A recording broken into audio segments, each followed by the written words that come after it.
resort នេះគេហៅកោះស្ដេច resort មែន wow flot ម៉េះស្អាតម៉េះ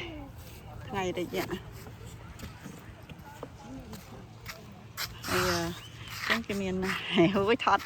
អូយស្អីស្អាតស្អាតអើយស្អាត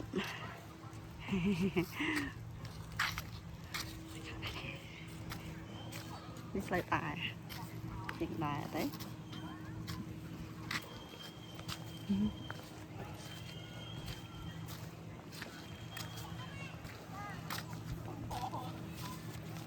មើលសុំបងឯងកាន់ខ្ញុំទិញខ្ញុំដើរទៅមុនចាំចោលទៅណា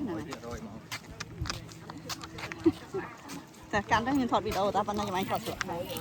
ថតស្លឹកណាចេះសស្លឹកអញ្ចឹងហ៎អូខេ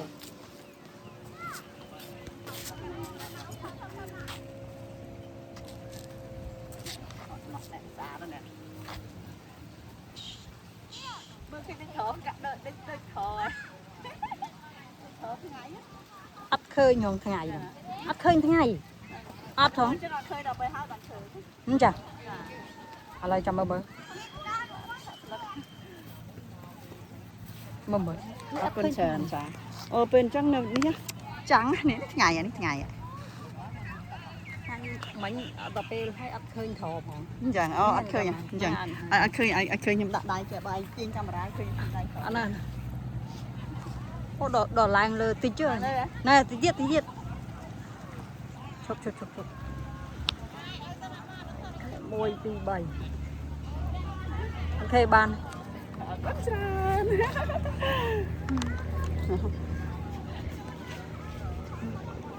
មានតែជីតងទេទៀតណ៎